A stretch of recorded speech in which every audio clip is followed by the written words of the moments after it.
You see these guys and you hear these guys, they want to march with the guns, they want to do all the training, and then you got to ask yourself, and this ain't knocking the training because you know I love weapons too. War used to be a weapons guy, and I believe that you need to stay trained up. Don't get me wrong on that. You need, but do these guys really think that this is how the revolution is going to go? Because you got to think about this: a mentally free people, this is how they prepare for their revolution. They train, they prepare themselves, they study guerrilla warfare, they train in weapons training and self-defense training because they know that they're going to have to physically fight an oppressor to get out to get free because they're mentally free already. How do a mentally enslaved people train for revolution? This is what has to be thought because you got to remember that the revolutionary's job is not to enact revolution, it's to prepare the people for revolution. So the revolutionary has to train the people. And how do you train? Again, I'm gonna ask the question again. How do you train a mentally enslaved people for revolution? You have to free them from the mental slavery. So the revolutionary's job in a situation like we are in is not the training with weapons, the marching down the street, the creating all these gun clubs and being proficient in rifle maintenance. The number one job of a revolutionary in the situation we're in is to free the people mentally, take the mental shackles out, to actually liberate the people from this false way of thinking. And you can't do that if you are still mentally enslaved. This is very, very important. You have to understand this. You're dealing with a people. We are dealing with a people who have been incarcerated in their own minds. You have to understand if you think I'm lying, walk through the average Walmart. You're gonna see a lot of sisters, black women. I never thought I'd see this, but you're gonna see a lot of black women in some flip-flops and goddamn bonnets on their head. Yeah. Black women used to be pride. They used to have a lot of pride in their look. You know what I'm Yeah. saying? They crown used to be whipped up, dipped up, and on point. If I asked you to get a piece of paper and something to write with, and to make a numerical list of all the things that you would be willing to die for, how long is your list? The Panther 48. Willing to die for. The Panther 48. Willing to die for. How long is your list? What is the tribal cell? The Panther The 48. tribal cell is what goes above the immediate acquaintances of the social. Willing to die The for. family, the people you know, live next door. You would be willing to die for. Tribal The cell. Panther 48. I'm talking about those movies, those yet unheard. Once again, this is the Panther 48. This your big brother Syke calling out of Texas. I got sitting with me the other two brothers of the Panther 48. Brother E calling out of Florida. He is the once and former Minister of Information of the original chapter of the New Black Panther Party, and he's our Minister of Information Emeritus of the Panther 48. Peace and power, Brother E. Greetings. We also have Brother Robert War Williams, calling out of San Diego, California. He is now the current chairman of the San Diego chapter of the Black Panther Party, and he's the current National Chief of Staff for the People's Black Panther Party that's headquartered out of Atlanta. He's also a former chairman of the original chapter of the New Black Panther Party. Peace and power, Brother War. Let's rise up, folks. Rise up. Now, well, we're going to start today's show. Today's show is going to be a little off the cuff. We're going to have an off the cuff chat. We're not going to do it like usual. We're just going to have a conversation and build on a few ideas. But before we do that, we've been working on a book list. And I see that the listening audience haven't put a lot of time and attention into this book list, which I would think would be important for any serious revolutionary and community activists to build on these ideas and concepts. If nothing else, if you know these books and you feel like you are already on top of this, then you can build in the comments on the books that we put in, a yay, a nay, or something. You can give us, and you can get a listening audience a little bit more feedback. But this is something that we've decided to build on because we believe that studying is just as important, if not more important, than going out protesting. We want to make sure that the people have the right mindset. So we've created a book list, what we call Step 1 book list, meaning that we might have, at the end of it, we might have 7 or 10 steps with book lists, but this is step 1 with 9 with 9 books on the book list, and I'm gonna share my screen and show you brothers and sisters the book list. And those who understand and deal with and build on numerology, you probably can take your time to figure the symbolism out and try to understand why we chose 9. So here's the book list that we came up with for step 1. Now, if you watched the last show, you know that all 3 of us gave about 9 or 10 different books that are beautiful on their own. None of these books, even the ones that didn't make the final cut, they are not less valuable. We just can't put every book that we think need to be read on one book list. So we broke it down to the bare bones, and if you can look at it, we all gave 3 of our own: the culture, which is basically the body; the revolutionary spirit, which is the spirit; and observation and participation, which is the mind. So we dealt with these 3 different levels and 3 different books on 3 different perspectives, and we're going to build on it just a little bit. So first, we're going to deal with the 3 books that we have in what's called the culture of the people. And if anybody watches our show on the regular, you probably know which one of us is going to come and build on that aspect. So the culture of the people. Can you give us a little breakdown of these books, quick breakdown of these books and why they're needed, why they need to be read? Oh, I want to go last. I can't go last. I don't like going first. Brother War, observation and participation. All right. The Complete One-on-One collection by John Maxwell. I would say, kind of going off of what I said in the last show, the deal is when people are coming through the door, when we're talking about recruits, I like folks to recognize, regardless of a necessary leadership position within the Black Panthers, but they need to know that stepping out into the community, taking accountability for yourself and wanting to have collective change means in itself that you need to start knowing how to exercise and practice and operate through observation and participation leadership skills. So you need to see yourself as somebody who must be able to be a vanguard in terms of visionary direction and operation, whether it be as an individual, family, and collective. All of those 3 must come together. And so this is an introduction, mind you, when we talk about leadership. This is not a concept in terms of, okay, I'm teaching you how to necessarily be a leader within the structure, but these are just basic leadership concepts that all Panthers need to know. And so that book is on there because it really introduces you to that. And it homes in on dealing with elements of self-reflection that helps a person to be able to see where their faults lie and what things they need to be able to address. And another thing on that book, and then I'll move on to the next one that's real important, is one of the biggest things, challenges I see, and I tell people all the time when it comes to coming into the ranks, is being able to work with a group collective.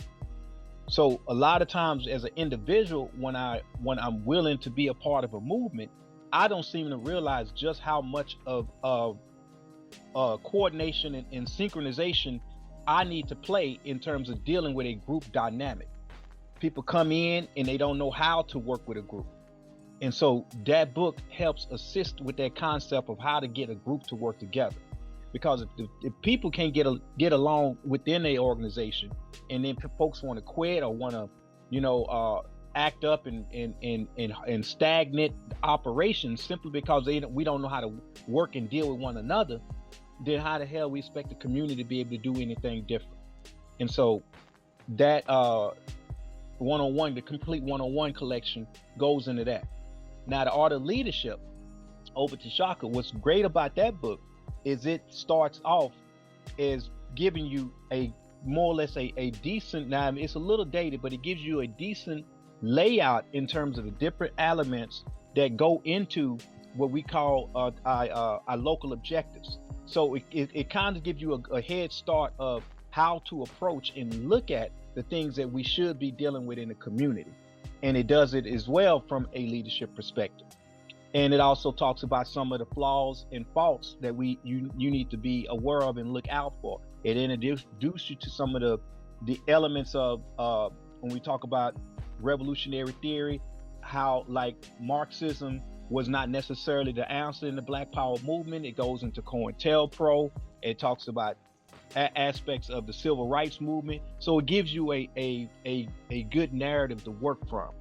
Now, Wretched of the Earth, with that one, because Frantz Fanon was very powerful in terms of psychology. It gives us an introduction into how we should be thinking in regards to dealing with damaged people, dealing with colonialization, dealing with neo-colonialization. So it's just these are 3 good books as starting points to be able to branch off as it applies to how we should operate. All right, That's it on those. I'll go next since E then decided, and I expect this from E, since E then decided to mess up my order. If you could notice the book list, there's an order to that book list. You know, the culture is the foundation, the revolutionary spirit, building on the culture, and then the manifestation of that leadership principle. But we go in the reverse because of E. So I'm gonna get into the revolutionary spirit, and I'll put these books here. And like Ward just said, this is not the end all to be all. This is not, once you've read these 3 books, you are revolutionary. This is elementary. This is the beginning. This is the base. And these books are there for that reason, to give you a base to operate from. First is the Black Panther Speak, which I always talk about. And the reason for it, again, I'll say it's not because it's the best Panther book in the world. It's not because it's the most in-depth book, but it gives you so many voices. You know, you got the women, you got a chapter in there that's dealing with the women. You got a chapter in there. I mean, you have things in there from Bunchy Carter's wife, from Huey P. Newton, Bobby Seale, Fred Hampton. We can go on and on and on. You even have things that, and this is why I think it's so important. You have trial transcripts when they gagged and tied up Bobby Seale when he was in trial. You have even the beefs between Huey and Eldridge, and then Huey and Stokely. And I'm saying that is important, not because I think the beefs was valuable, but sometimes we got to look at some of these people in history and see what not to do. And a lot of that is in this book. That's why I think that this is a nice starting point for any Panther. Next is Autobiography of Malcolm X. I mean, I really can't even say a lot on this book. You should just simply know it. Anybody that's watching a podcast like this, watching a YouTube video like this, should have already read the book. And if you haven't, it's time to catch up. But I've used this book when I first was incarcerated. And I met brothers. I can think of one brother. It's many of them. I even had one guy steal my autobiography of Malcolm X. But you know, like we used to do, we used to find them autobiography of Malcolm X's at half-price books for a quarter or 50 cents, buy them all, and then give them away. So the brother that stole my book, you know, because one day you got to realize, and I get a little long-winded, but I'm going to get to the point. One day you got to realize about incarceration, whether you're in jail or whether you're in prison, getting hold to a book is like having an old papyrus leaf. You know, it ain't like out here where you could just order it off Amazon. You might have one copy of the book, and the book might have came into the unit before they stopped allowing the book to come into the unit. So these guys like to steal books. But anyway, it was just one brother. He was very into pimp culture, and he was a Crip, diehard Crip. I know he a diehard Crip because he's still a diehard Crip to this day. He from I ain't gonna say the brother name because I don't know if he'd like me to say it, but he's from the brother from Fort Worth West Side, Como. Brother, not Como.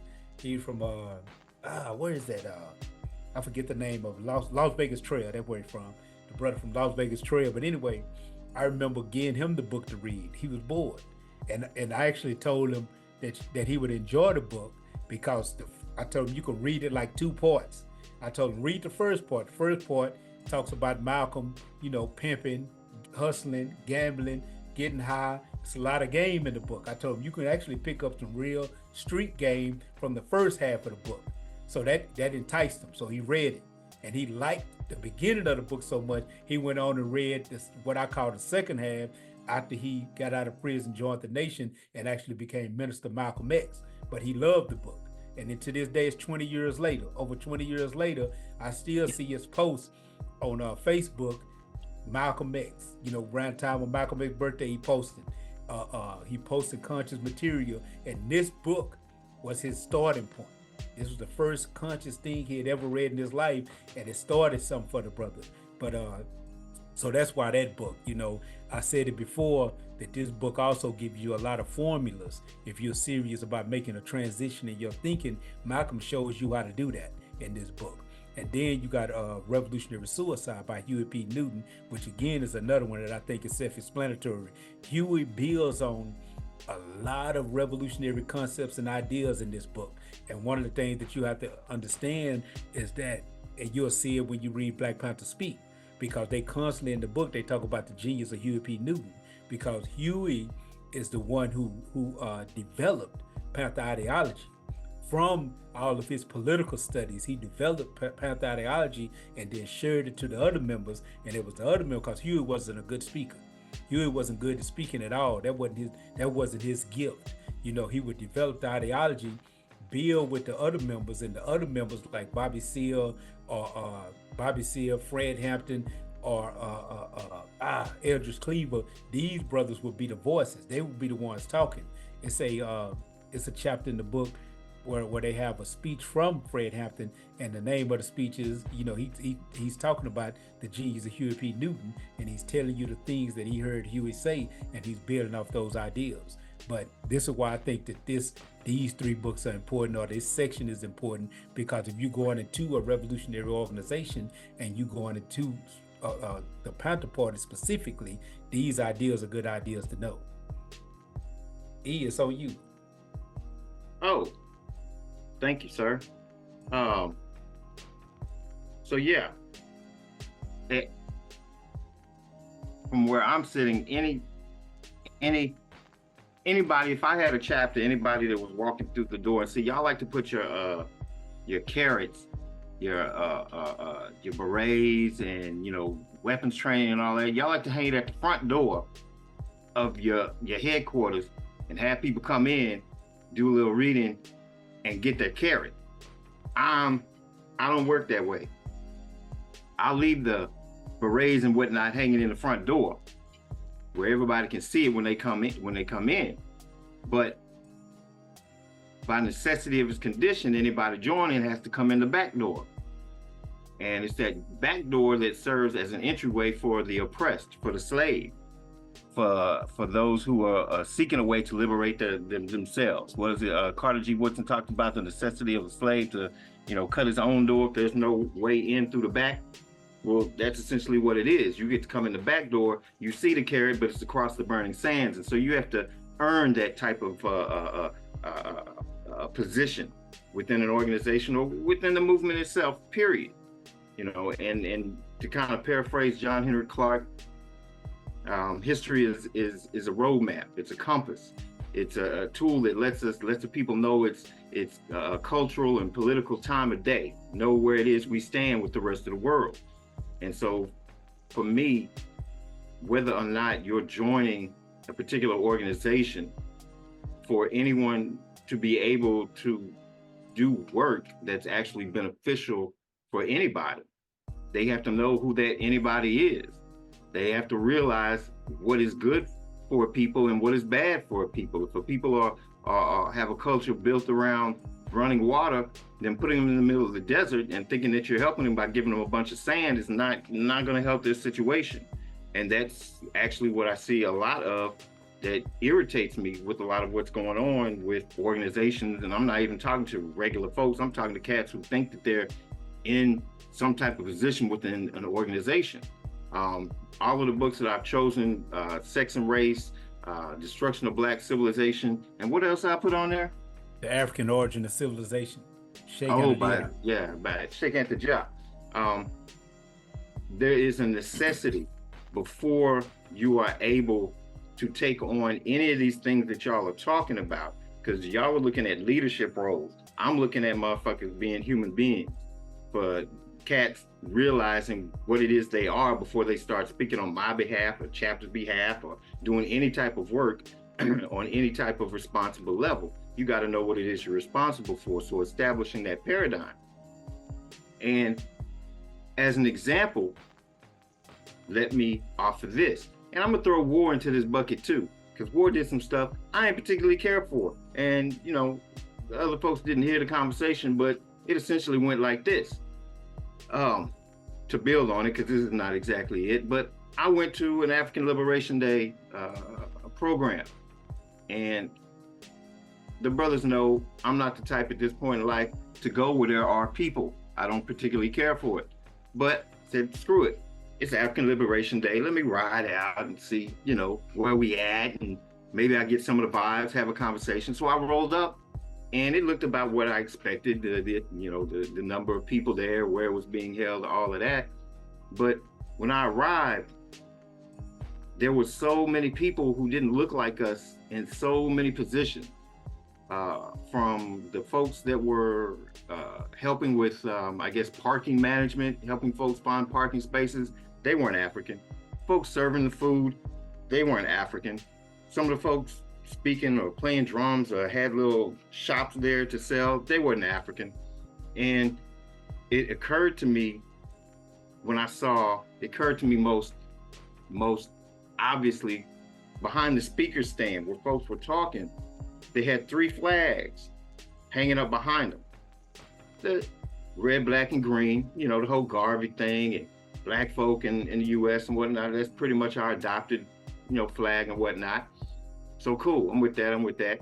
Second flag was a Haitian flag. Okay, cool, that's real good. I like that because a lot of times Haiti gets swept under the rug and people don't think about it, forget, Haiti's got a lot to say about our struggle.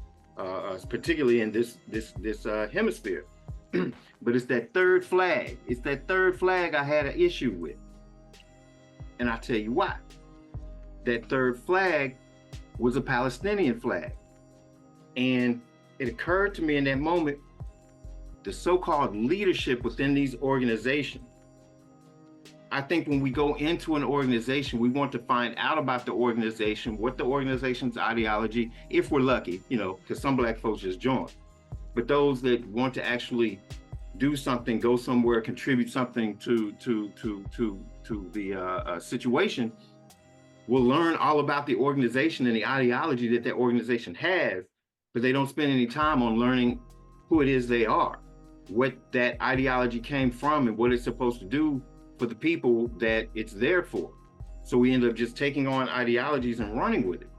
And the fact that we think that our struggle is the same as the Palestinian struggle is proof, is evidence of exactly that. We think that we're on the level of the Palestinian people and what it is they're going through. But we have to have a reality check because that's just not the case. Palestinian folks have a country. They have a landmass. The foundation of all freedom, as Malcolm says, is land. They have that. They have a common religion. They have a common language. They have a common culture. They have all of this going for them and in place.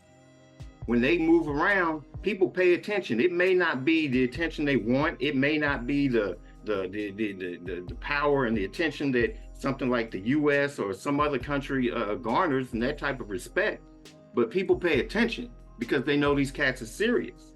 When we look around at our communities, we can't even agree as to whether we're Africans or niggas. There are words that we start our everyday conversation with, but if you were use the equivalent type of language with someone from Palestine, you would likely start a fight. They don't walk around deriding one another and casting stones through our language at one another because they have a cultural unity. We don't do that. We allow and promote our women to be degraded, for our children to be the ones now doing the degradation, putting them down, being misogynistic at the age of 8 and 9 years old. But we think that somehow their struggle for nationhood, for their landmass, is somehow equivalent to us figuring out whether or not we're human. We have no concept as to where we stand in relation to other peoples around the world. And so we constantly fall into this mode of attaching ourselves, and that's what it is. We're not making alliances. We need to stop using that word. Because again, if we had an historic understanding of who we are, if we had a cultural reference point, we would understand we're in no position to ally with anyone. allies carry some type. If you have two people that are allied, that means both of them need each other for something. And there's an almost even. It's never equal. It's never exactly the same. But there's enough of a power balance going on that they actually need each other. Who the fuck needs black people? Tell me, really, who really needs us? Who really needs more music that destroys our neighborhood, that helps to destroy our mindsets and contributes to the bullshit? Who else, what group of people needs women that are running around half naked on a video and talking about I'm a boss bitch? Who wants that? No other group of people wants that as a part of their reality. But we think that somehow we're in a position to ally ourselves with organizations and groups of people who are known and whose struggle makes headlines world fucking wide. Whether it's in Palestine or any part of the world, we as African people, because we still refuse to attach ourselves to Africa, at least in part, through that cultural reality, we have no global reference point. We get caught up in our organizations thinking that our organizations are it, thinking that black folk are it. And we continue to not connect our situation to things that are going on globally. I mean, if that makes sense. I'm struggling trying to find exactly the words to chisel this out. There are Russian warships docked right off the coast from my house, like 4, 5, 6 hours up the street from where I live, with weapons on it that this country cannot fight back against. This country has no defensive answer to the weapons that are on the warships that are parked at Cuba, that are dropping things off in Cuba, because the conversation on an international level has gotten to the point where people are talking about nuclear war daily, where your congressman, your president, and these other motherfuckers are talking about, yeah, we should just go ahead and nuke Russia. We have no idea that these conversations are going on, let alone what we would do if anything close to that were to happen.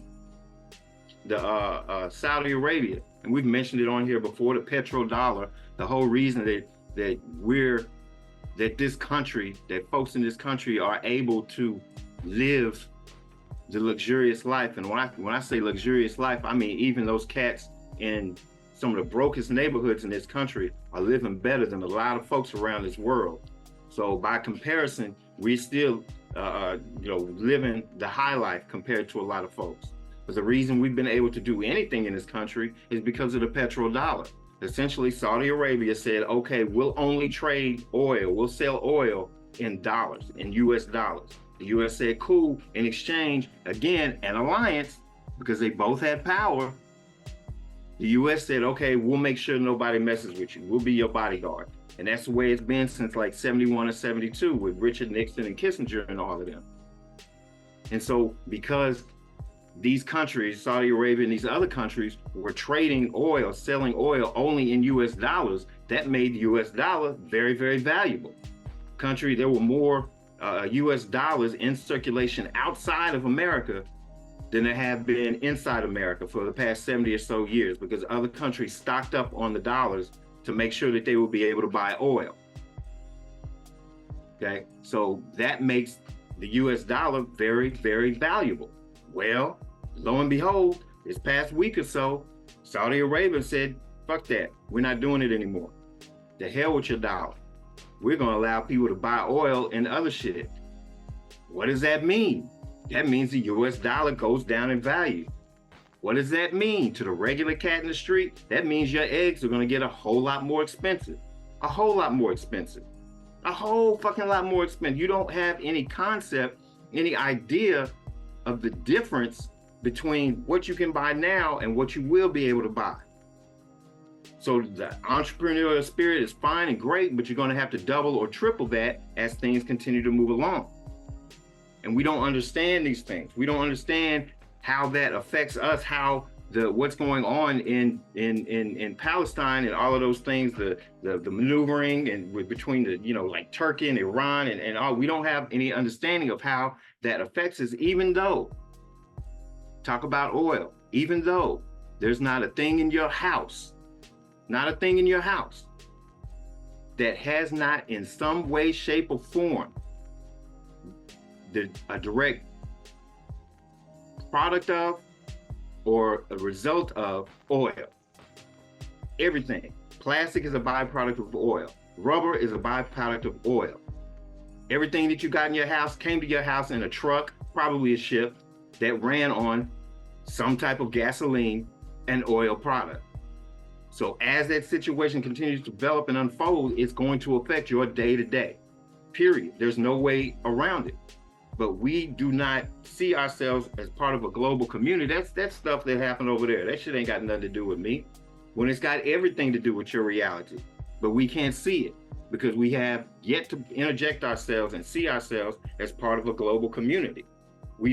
These cats in these organizations that are putting up and supporting Palestine, talking about that it's our struggle, don't realize that these same cats, these Palestinians, have been getting practiced on by Israeli forces for years, right? We know that. They've been getting beat the fuck up.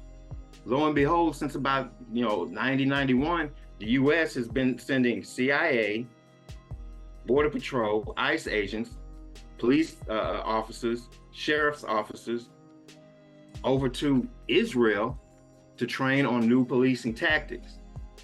So these same cats that you are now talking about you support and we're all in, it's the same struggle, have been getting practiced and perfected by the IDF, by the Israeli military, and then this military, these police officers, this military system has been training under those same cats, and both of them are party right here. And I don't think that we understand that when Palestinians talk about protesting and all of that type of pushback, it's a different conversation. It's a different type of pushback. Remember, these cats are used to getting bombed every other day. So it's nothing to them to attack a fucking tank with a rock and a Molotov cocktail. This is what, this is the history. This is the legacy that they've inherited and that they brought over here. But we ally ourselves, or try to ally ourselves, with folks that are in a different position, that are fighting a different struggle, have different tactics, and have shown themselves to be more resilient and more insistent and more dedicated to what it is they're fighting for than what we've shown. We haven't shown nearly the level of dedication to being liberated that those people have. So again, what is it that we have that they could possibly need or even want? And without any type of contextual perspective, we continue to ally ourselves with groups and organizations that don't have anything to do with us. What psychology? You look like you're gonna... Question. And I got to play devil's advocate. I always got to come in and play devil's advocate. So what did you say? Because you just talked about, you basically dealt with macroeconomics, essentially talking about how world affairs can affect a country internally. How they do affect. Yes, how they do. Now you explained that and broke that down. What would you say to the people that say, no, the reason why eggs are going up is because Biden is in office? If they would have left Trump there, we would have still been flourishing financially. What do you say about that? Whoever's in office is irrelevant to what's going on. The reality of it is the economic policy of this country is not dictated by the president. The FDIC, I forget the dude's name. Is Jerome Powell? No. I'm getting my white people mixed up. Excuse me. But the director of the FDIC of the Fed, the folks who print money, who make money, they affect the economic policy in this country way more than Biden, way more than the president or Congress or any of that. And there's constantly conversations, people investing or not investing based on whether he's going to raise this rate or not raise that rate. Inflation is a result of adding money to the economy. If you have a certain amount of dollars. Okay, everybody wants those dollars, so they have a certain value because it's limited. There's only a certain number of them. But if you go and throw more in there, you have more and more, you have a surplus. So it loses its attractiveness. It's not as valuable. It's like cat shit. Cat shit ain't worth nothing because you can get it anywhere. Dog shit, you can get it anywhere. It's not valuable. Gold is valuable because it takes so much work to get it out of the ground. Diamond is worth a lot because you got to get so much work to get it out of the ground. But now they've thrown so much more money. There's been I think it's 3/4 of the money that's in circulation has been printed since this COVID shit. When they started releasing all of these STEM packages and whatnot, yeah, you love it for a minute because you get to buy a new TV. But because there's so much more money out there, the money that you had is worth less, which means the prices at the store go up. On top of that, again, because we have no idea where it is we stand in this world, and we've said it before it ever happened, you want your minimum wage to be $15 to $20. Okay, that's cool, but the Walmart family, whatever, I forget their names, are not going to take that hit. They're not going to pay you $20 an hour and take it out of their pocket. They're going to turn around and say, you want to raise, cool, we'll raise you, but we're going to raise prices to pay you for that extra money. Or, and it's usually a combination, we're going to get rid of a whole bunch of people, cut our costs. You have to remember, they're in the business of making money. So you get more money in your pocket, but then they cut your hours, cut your job completely, raise the prices, and you're right back in the same situation. So all of this Biden, Trump, it's bullshit. It's nonsense. It's the same, it's the same theater. But again, because we are not in our own minds, because we have no concept of our position, our relationship to the world, we think that this makes sense. One of the things white folks love to do when we talk about, when Europeans, when we talk about, we bring up slavery, they're quick to say, well, I didn't do anything. I didn't own any slaves. I. And it's that mindset of the I that allows them to, break off and say, yo, I ain't got nothing to do with it. For us as a people, it's we. When we say all African people, we're not just talking about the ones that are walking around the earth right now. We're talking about all African people going forward in the future and going back in the future. Them cats in the past, they're just as much me as anybody on the Zoom call or anybody watching the YouTube or whatnot. We're all African people. And so we have this continuity that goes through our reality. But we think that we're individuals like they think that they're individuals. And so we can't connect to that.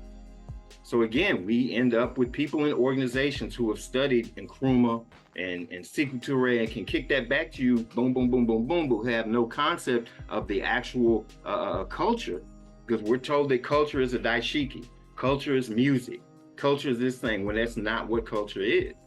But we have no idea of what that culture is. And so instead of we will throw up a Palestinian flag and whine and bitch about them, but we don't say a fucking thing about the Congo. We don't say a fucking thing about Niger, Sudan, or Burkina Faso, or any of the places that are actually in Africa whose struggle is our struggle, because it's still a struggle for our humanity. We jump on the mainstream media bandwagon and start bitching about the Palestinians because we don't have any concept of where we stand, of what the fight is. We don't even know what the fucking fight is. That blows my mind. I don't like talking to people because nobody knows shit anymore. And I'm gonna say this, and before y'all clutch your pearls and hold on to them too tightly, let me back it up. But I'm gonna say the last part first and the first part last. This generation of so-called leadership within these organizations, y'all some dumb motherfuckers. I'm sorry. That's what it is. I say that knowing full well that it's relative. We know a whole lot more about this shit and I don't mean us three. I mean our generation knows a lot more about this shit than y'all do. Relatively speaking, Q and them knew a whole lot more about this shit than we do. Q and them were way more intelligent. Sit down with Angela Davis. I don't want to get up My mind is done trying to have a conversation with somebody like that. John Henry Clark, I can't fathom that shit. So and you can trace that back to Garvey. Them cats who walked with Garvey, they lived an African community. They lived certain things, so they didn't have to write it down. They didn't have to necessarily be aware of it. They just knew it. It was a part of the culture. We don't have that anymore. And so we end up with so-called leadership who will promote other people's struggle, not realizing who it is we are and what it is we need to be doing and how it's affecting us. We have no concept of that. And a large part of it is because we won't talk about what it is we've been through. And that's kind of why I like going backwards on your list, because that's what we have to do. We've got to go backwards. And to get back to our position in the world of where we were, we've got to understand the process of how we got here. How the fuck did we get broken down? We had pyramids, and black folk, one of the first arguments I heard way back in the day, if we were so great, what happened? How we get here? If we was building pyramids and we was gods creating all this type of stuff and how did we end up in the ghetto? Shooting each other, hoeing each other out. How do we end up getting there? That's exactly the conversation we need to have, to walk that shit back. You can't get yourself out of a trap if you don't understand the trap. You have to be able to understand what's holding you down. And if you don't even know who it is you are, you can't possibly understand how it is you're being held down. So again, I say ours is a struggle for humanity. We are fighting not somebody else, not the federal government, not white folks, not the Jews. We ain't fighting none of them. We're fighting ourselves to take accountability. In fact, that's a major difference. The Palestinians take accountability for each other. We don't do that. So we have no business putting ourselves in any position where we can try to call ourselves allies, where we can try to say that our struggle is the same. That's an insult to them. No, nigga, you ain't the same. Y'all gotta have rap records to tell you that you on the same team. Get the fuck out of here. Palestinians know they're on the same team. You don't even have to hesitate. It's just automatic. We don't do that. So before we can really realistically have that conversation about same struggles with other folks, we got to understand our struggle. You ain't human. We niggas. And as long as we identify each other as niggas, we're not human, because that's exactly what that word and the culture that it represents was put into effect in this country for us. Exactly what it was intended to do was strip us of our humanity, and it's done that. They haven't had that. Let me jump in real quick and just use a little bit of the book list. The reason why I put some of that on there to even go into that. And Obit Shaka, the Art of Leadership, he has a section in there where he says, drawing relevant values from my African past.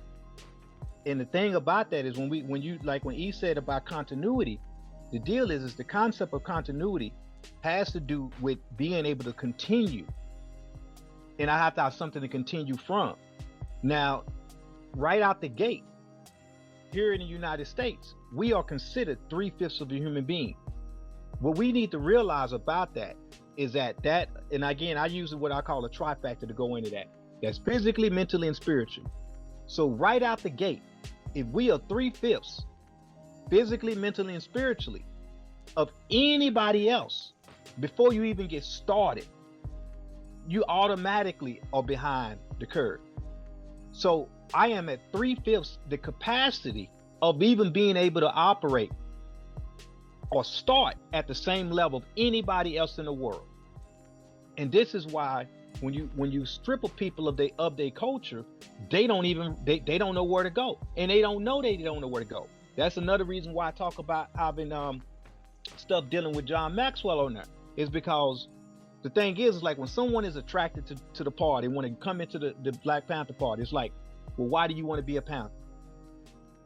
I want to be involved in what? They don't know really what they want to be involved in. They don't know what a Panther is.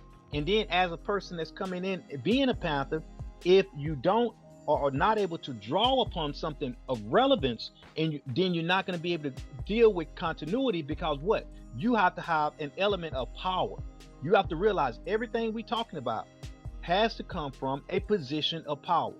As African people, if we don't connect ourselves with the concept of what power is, then how can we move forward? We have to start with that. Real quick, you've been talking a lot. Let me say something. I don't Real care. quick. Real quick. One of the things again that John Maxwell even speaks on, he says, where should I focus my time and energy? If we focus our time and energy on survival as opposed to repairing and getting ourselves to a position of having power so that we can utilize positional power, so that we have a framework to even be able to really sit in the same room with some other people and talk game and talk implementation and talk about strategy and talk about what we're going to do to make a difference and change the dynamics of what goes on in our community. You see, starting at 3/5 means there's a whole lot of things that are left out of there. And that's 3/5 before you even add back in what the continual perpetual damage that is being done in our communities and what we have been taught to perpetually do to ourselves. So oftentimes we're starting at 3/5 of a human being being born, and then we're moving further down that scale as we become adults. So by the time we in our 20s and 30s, we like 2/3 and or 2/5 of a human being. You see, but we don't even realize that's where we are. We think we done something simply because the human body ages naturally and grows naturally from a physical standpoint, but we think mentally, spiritually, and psychologically, all of that coincides with the aging of the flesh, and that is not the case. So by the time we become an adult and we want to be a member of the party, or we want to be a revolutionary, or want to get engaged in community activism, we are at a 2/5 of where we should be, stepping through the gate. And then we don't know that we don't know. And when we don't even know that that's where we stand, then it makes it far more worse. Because as a people, if we don't know where we at, then how do we work from this? There's a concept on another PE class that I taught recently, and we'll make sure we post it, where we talk about what's called the Dunning-Kruger effect. And the Dunning-Kruger effect has to do with the fact when an individual basically don't know that they don't know something, but they've learned just enough to think that they know something, but too stupid to realize that what they think they know, they really don't know. And so they run with that. And when we talk about the people, especially kind of bagging off of what he talked about with the current generation, because the way information is disseminated now, and the attention span has to be less and less and less with each generation in terms of study. Folks will get a sound bite or something, they cut, paste, and send it out as if they actually understand or overstand what they're dealing with, and they're doing it in these small spurts. And when we go from the fact that in our generation, where you used to have to read books and books and books, and that was your main form of getting information, to a society now to where not only do books are just almost obsolete to the current generation, but they have videos on everything. Everybody wants to be an influencer. And then you got a situation where artificial intelligence, or AI, is that you're able to ask it a question and it gives you an answer. So going from the fact of where we had to do our own research and our own study to the fact of where now your smartphone or your phone can answer these things for you and can provide you answers, we don't have the ability to be able to hold the capacity of knowledge stored in our head that we used to have to do just to be able to operate up and down the street. It's kind of like going back to where when you think about just using a cell phone. Back in the day when I was in my 20s, we had to pretty much memorize phone numbers. But nowadays it's like that don't even make sense. Half of us, just to give you a case in point, a lot of people don't even know their own damn phone number, yet alone be able to rattle off phone numbers of other people. They got to look at their phone and remember what that is. So we've digressed down a very declined steep level in terms of what we can bring to the movement, what we can bring to the table of power without even realizing it. Again, if we don't know that we don't know, then how do we operate from a position of empowerment? So this goes into two things, and then I tag back out. It's a movie that the subject matter of the movie obviously is not good, but when I saw it, one thing stuck out real powerful with me, and it was just funny as hell, and it was the highlight to me of the whole movie. It's called Boogie Nights. Don Cheadle played a role in that movie, powerful role to me. He didn't know what the hell he was, who he was, when he was, and where he was throughout the whole movie. Mind you, the only black dude in the movie. In that movie, he kept trying to figure out an identity. He didn't know, he couldn't tell you who he was. And he kept trying on different identities in order to just try to fit in an environment, which mind you is a negative environment, but just trying to fit in an environment and be able to come from a position of being able to have to add value to that environment. So he kept trying on different suits. That's no different than what Eve's talking about, with how oftentimes we'll jump on other people's movements simply because we don't necessarily know how to operate from a position of power within our own movement. We don't know what power is. So anytime something comes up, we jump into this mode of spontaneity to where we gonna ride that, and that becomes our purpose. And when we ride that and that becomes our purpose, it's because we have not clearly defined and created a path to continuity, which means that we have a positional of how we're going to go about in developing and implementing power from ourselves.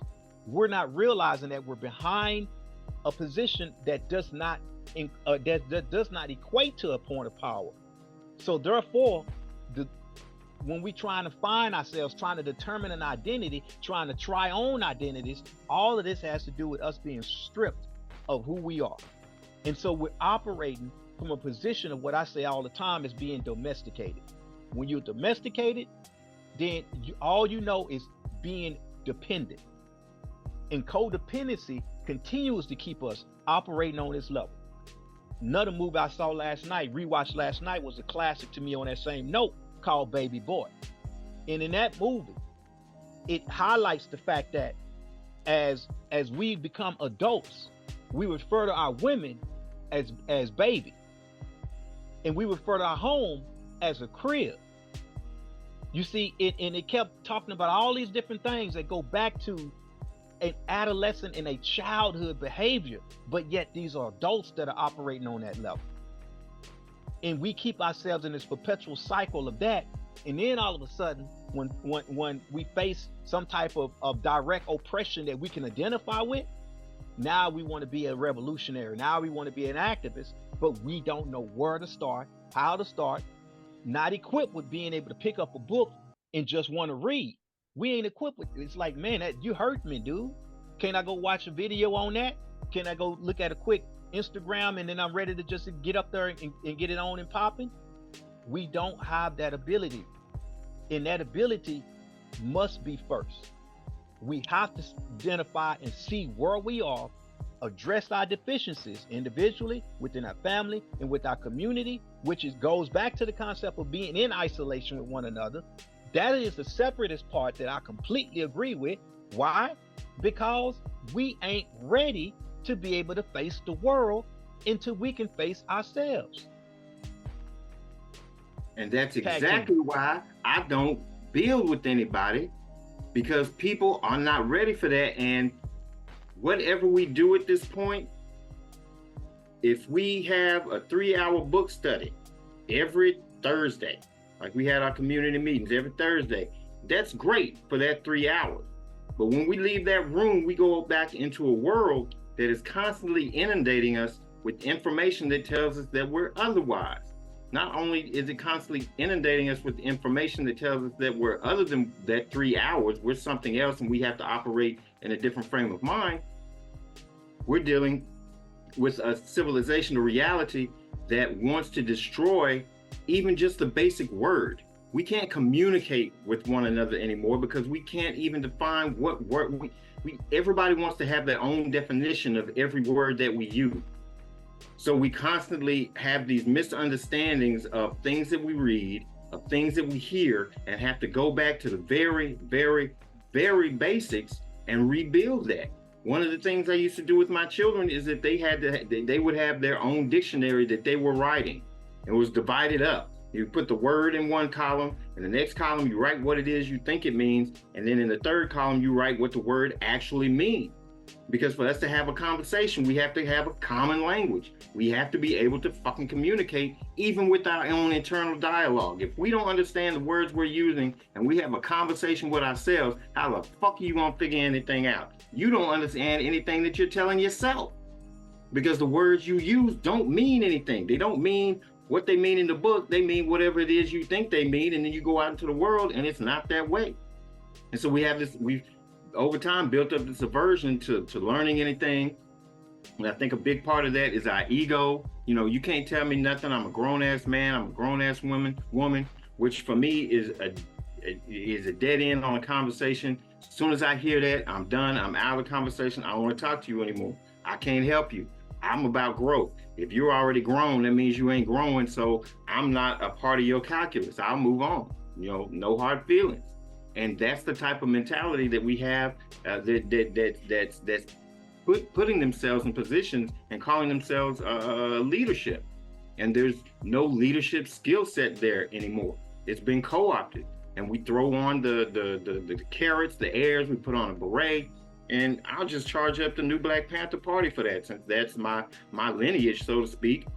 We do that shit all the time, and we still have no concept of what the fight is that we're fighting, because we haven't latched on to a culture that tells us who it is we are first, before we begin the fight. Them cats in Palestine understood who they were before they started the fight. They had that pounded into them every day, so now you can't shake them from their fight. There's nothing you can do to make them give up that fight and say, okay, well, maybe we will. No, this is the fight. This is what they're going to do. They have a dedication to themselves and to their culture, to their folks, that carries them through, you know, getting their shit bombed up and having it. We can't deal with that. Are you fucking kidding me? There's no heart for that type of thing in this country. And I'm speaking, you know, black folks. I'm talking even cat. I would deal more with a prepper. And I'm talking about black folks, black preppers and real gun club. I'm not talking about the flashy, salacious, gun club, but bullshit. I'm talking about the ones that are low key, don't have a lot of conversations, and simply go out and do the work. Those folks I could deal with, simply because they're preparing, they're getting themselves in place, and they're doing something proactive to develop some type of plan to go forward. We, even in our organizations, ain't doing that. Generally speaking, we're caught up in the flash of a protest. We're caught up in the flash of whatever it is they tell us we're supposed to be pissed off about this week or next week or whatever. We all got wired up about Ukraine because they said it. We get wired up about Palestine because they said it. Ain't nobody talking about the Congo. Ain't nobody talking about South Africa. Ain't nobody talking about places that we're supposed to give a fuck about. I'm gonna give a damn more. I'm gonna care about Congo before I care about Ukraine. I pay attention with what's going on in places like Ukraine and with the Zionists over there and whatnot, because from a global position, that shit is gonna affect our lives more than most of the things we think are affecting our lives. Regardless of how we feel about it, regardless of what we think, these white boys, these Europeans, the big boys, are having a very violent conversation that puts everybody on the planet at risk. And in my mind, we need to be more concerned with preparing for that eventuality. This country is on its heels. This country is on its way out. This country is in its last legs. All you have to do is look at the desperation. You got a fucking president who's meeting with the heads of the seven most economically powerful countries in the world, having a meeting with these cats. And repeatedly, this moron is doing shit like just wandering off into a field. So the prime minister of Italy had to go chase him down and bring him back over This dude is mumbling, saying things that don't make any sense, and everybody's like, "Oh no, he's good. Don't worry about it." You know, so they're having a conversation, and there are things that are going to happen that no African country, no African nation can do anything to stop. South Africa led the charge to bring Netanyahu up on charges behind what's going on in Palestine. But don't nobody give a damn about the international court, which is where he took it, where South Africa took it and other countries took it. They issued an arrest warrant for Netanyahu. But don't nobody care. So we're not in a position to affect those confrontations and those things that are going on, but that doesn't mean that there aren't things that we can't do to prepare for what's coming. And a large part of that is digging into who it is we are, because that nipple, that dependency that War was talking about, that we have developed one way or the other, we depend on this system from somebody on food stamps to somebody that's to fucking Jay-Z. CEOs and all these other cats are dependent on this system. If for no other reason, why? Because they still buy shit with US dollars. And as that shit comes apart, we're going to be forced into a position where we have to depend on something else. And if we don't put our energy into developing that something else, somebody else will. And we'll find ourselves once again having to suck on the titty of another group of people rather than taking care of ourselves like the Palestinians do. Black folks in this country, we can't, if they came to us and said, okay, like in Palestine, you can only have running water for 3-4 hours a day. Other than that, we're cutting it off. We wouldn't have any backup, no approach, no anything to be able to deal with that. Over in Palestine, they build water towers on top of a bunch of the different buildings and whatnot, so that while the water's on, they can store up water and have the water. If they did that to black folks in our communities here, what the fuck are we gonna do? We just gonna be stank because we can't take a bath. We're gonna run around thirsty as fuck. What thirsty gonna mean? What it actually means? We gonna be thirsty because we can't get no water. So we're not prepared for the shit that we're asking for. You're asking for an ass whooping from some IDF trained motherfuckers who are gonna be cracking heads on the Palestinians. You can stand next to them if you want to, but be prepared for the shit that comes, because they're not gonna bail your ass out of jail. You might want to think so, but as a whole, they're not gonna bail you out. Nobody else has bailed your ass out. Why would they be the first ones to jump up and bail out the black community? Because we done fucked up again. So yeah, psych, you come on with your devil shit. Well, I had a few comebacks a while ago. They weren't negative ones though, but y'all kept going and going, and I didn't want to stop y'all, so I done kind of forgot, because I was gonna tie all that back to matter of fact, I was gonna tie it back to a few of the books that I have on my book list. For example, the beef or the situation between Huey P. Newton and Stokely Carmichael. The major thing was what you're talking about now. On one side, you had Huey P. Newton, who believed in the coalition with other races and other groups of people, because he said that it was more important to have revolutionary solidarity than racial solidarity.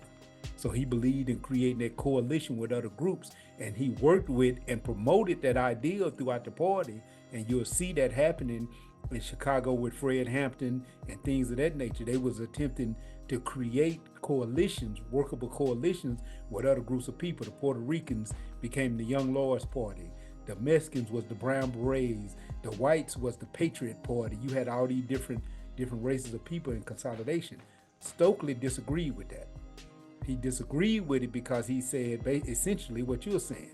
Whenever you correlate with someone, is that the word? Is that the proper word? I know E love to correct those words.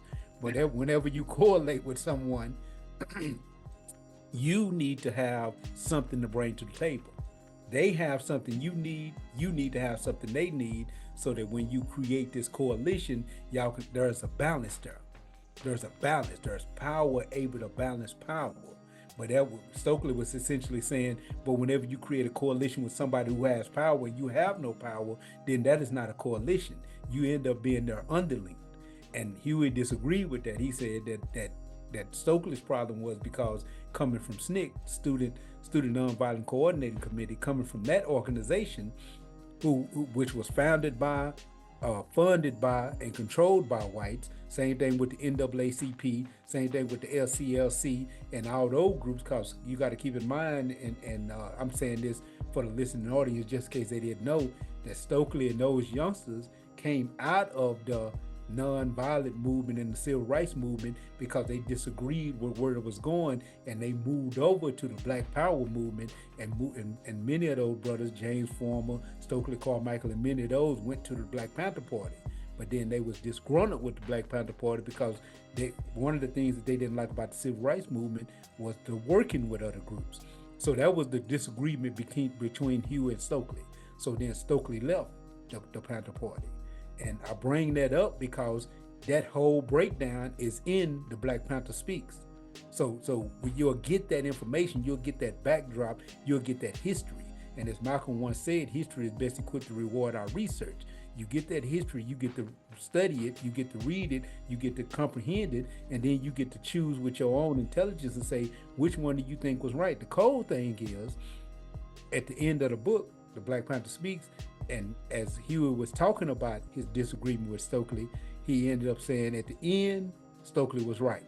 Because he said the correlating with white, with the hippies, is what brought the free drugs, the free speech, because they went into a moment where the Panthers were, they were talking noise and they were just saying anything. Like Eldridge Cleaver would hit a stage and he'd start a conversation with F. Ronald Reagan, and he'd get the whole, crowd into a chant of F-ing the current president, or was he the governor of California at the time? Might have been the governor of California at the time. Yeah. But Ronald Reagan, Ronald Reagan, and this brought a backlash on the party. But many of those things was the issue that Stokely Carmichael talked about in the beginning, and when he first came into the party. So I wanted to bring that up because one of the things that we're trying to show y'all is how these books that we're talking about becomes very powerful. And I saw you, E. I'm not going to forget about you. I'm going to come back to you in a few minutes. A couple of more things I want to say. Another thing with Malcolm, same thing. Malcolm saw the importance of connecting the struggle to Africa.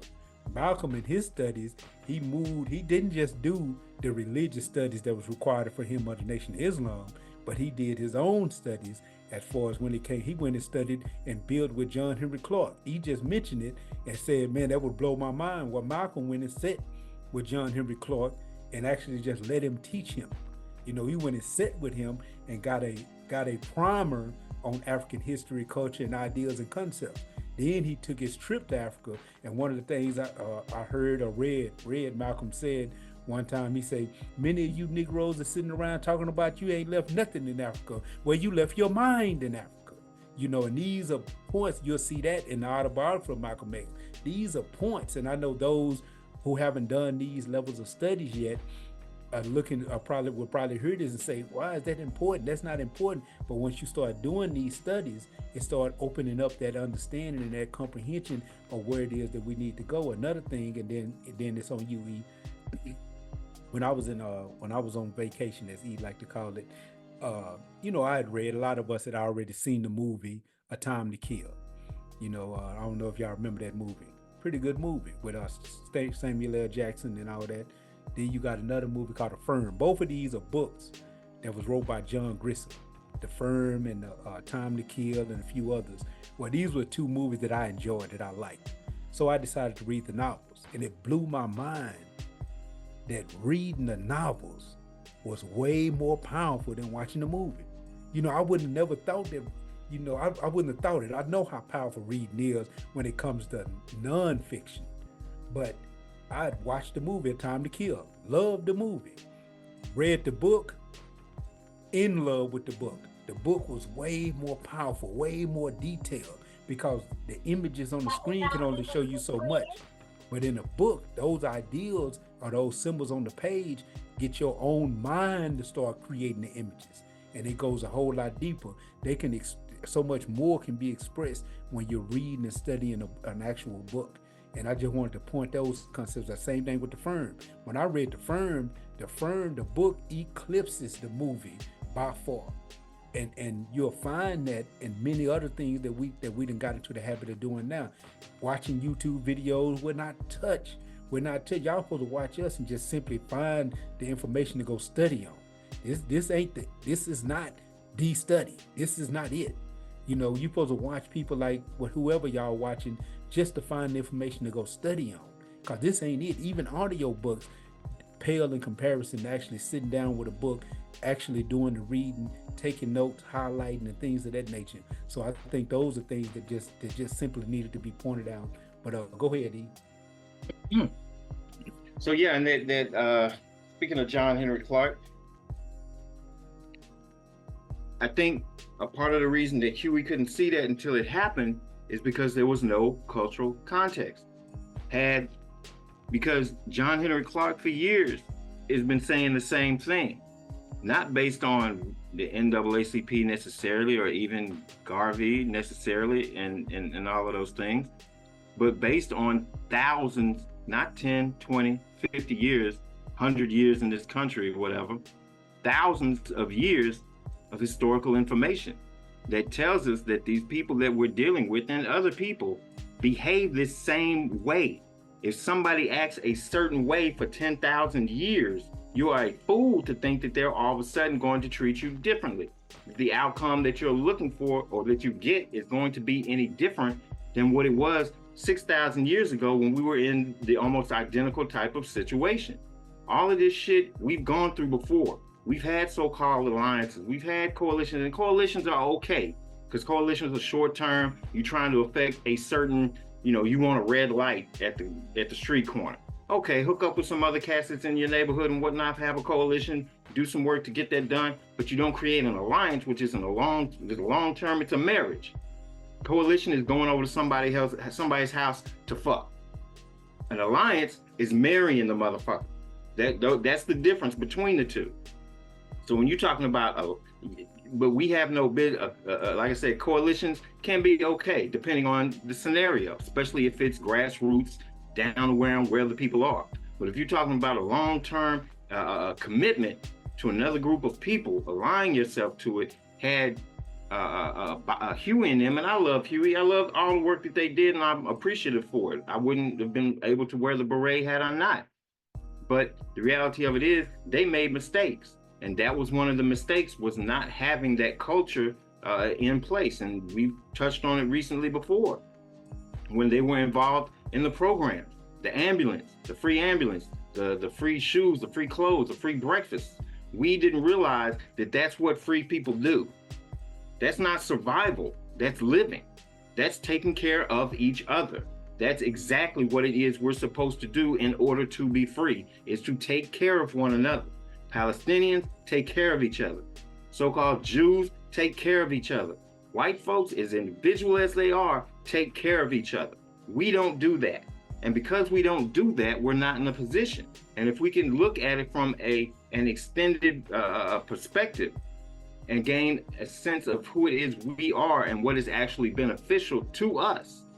When you go see a doctor for the first time, the first things you do is fill out paperwork on your medical history, because the doctors know that everything that's going on with your body now is a result of the shit you did 10 years ago. You could have strained your back, you could have hurt a leg, your family, you might have a history of diabetes or cancer or whatever. They need to know that to be able to diagnose what you need right now. We don't have that history, so we don't know what it is we need right now. We just have these ailments popping up. We take some pills and think we're all right because it makes us feel good. We don't realize that we're taking poison. We don't realize we're exacerbating, making the problem worse because we don't know who we are. So we're taking some other motherfucker's medicine. We look at the jar, the bottle, prescription bottle, and it's got somebody's name on it. We think that's us, so we take it. Turns out it's not us. We're taking something that's poisoning us and making our situation worse because we have no contextual relationship to the world around us. These global events that are going on, we don't understand how they affect or how they touch or how we're a part of it. because we continue to see ourselves as just black folk in America, and that's it. And that's part of the way that whole conversation where they talk about, like years ago, I started straying away from using the word minority, describe black folks as a minority. I think Malcolm touched on it, and I know a couple of rappers have talked about, we're not a minority, we're a world global majority. Yep. We're the shit. But because we're isolated, which again, what is the Europeans' favorite tool? Whether it's religion or whether it's military or anything else, the number one thing they like to do is divide and conquer. And so they continue to have us divided from what it is we're supposed to be connected to, and so we remain conquered. It's that fucking simple. It's not brain science. It's not, rocket science, brain surgery. It's not none of that shit. It's simple as fuck. You either want to be a part of a community, common unity, or you don't. That's it. That's what it is.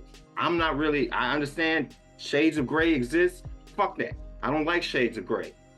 Either I'm with, what's his name? Which one of them Peckerwoods was it said? You either for us or you against us. That's how I feel about it. You either for the African nation, you either working, doing something. Matter of fact, Umar talks about it. Every black person has to make a conscious decision to either work for the white power structure or to work against it. Either to work for the liberation of your people or to work against it. Because by default, we all work against it. You go to your job, you're working against us. Everything that goes into the overall GDP of this country, the GDP is the gross domestic product. It's the overall output of a country, of a government, of a body. It's how much stuff, the value of how much stuff it creates over a period of time. And what was I saying? I completely lost my thought. Either for it or against it. Yeah. Oh, so we contribute to that. Anything that we do, if we're just making car batteries, if you're making, the cats that's in the penitentiary, that's making shoes and rims for Walmart and other stores and stuff that they go and sell, contributing to their own oppression. Understandably, this situation, I ain't knocking it. You're doing what you got to do. I get it, but for us that are out here that have quote unquote options and can make different choices, by default, you go to your job, even if you're an entrepreneur, because you're feeding into the system. You have an 8-hour-a-day job. For those 8 hours, you're contributing to the system.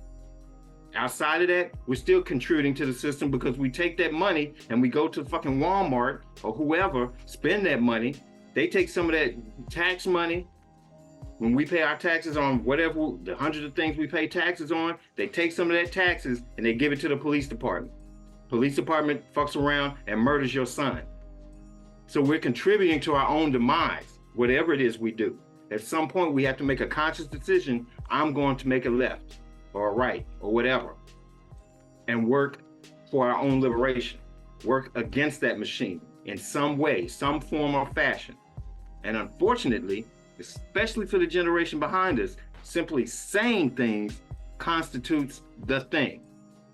If I say I support black business, that's it. That me saying that was my support. I don't buy shit from black businesses. I don't hand out business cards. I don't help promote black businesses, but I say the words, I support black businesses. And that's the support for black business. That's what that is.